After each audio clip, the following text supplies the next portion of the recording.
ito ay rated SPG, striktong patnubay at gabay ng magulang ang kailangan.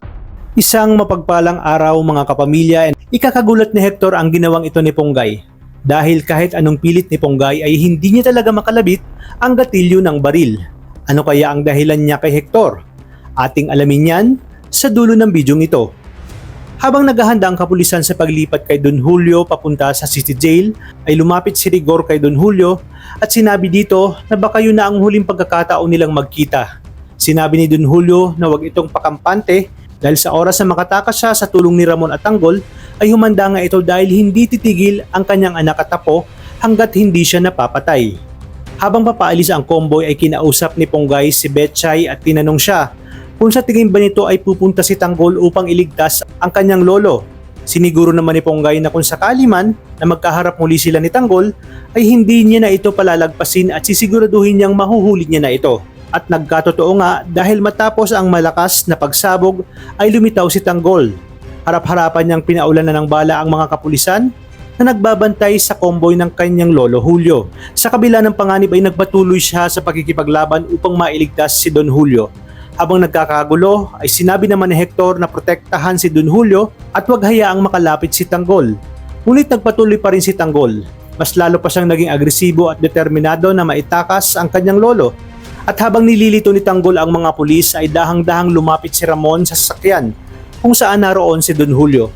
Nakipagsabayan din si Ponggay sa putukan para maprotektahan si Don Julio. Ngunit hindi nila alam na sabay na kumikilos sina Tanggol at Ramon upang mabawi si Don Julio. Maya-maya pa, dahil sa sobrang kayabangan ni Hector, ay napuruhan nga siya ni Tanggol.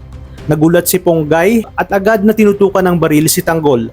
Ngunit may kung ano talaga sa kanya na pumipigil para kalabitin ang gatilyo.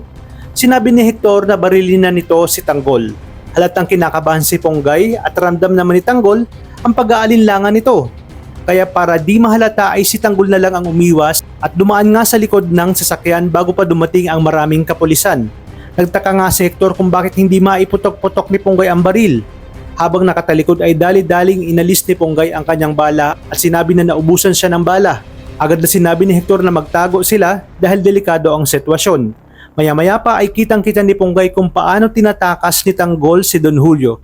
Wala siyang magawa habang si Hector ay nangihina. Sinabi niya kay Hector na dadalhin niya ito sa ospital habang tinatakpan niya si Tanggol upang hindi makita ni Hector. Muli silang nagkita ni Tanggol at nagkatingin na sa mata sabay tango.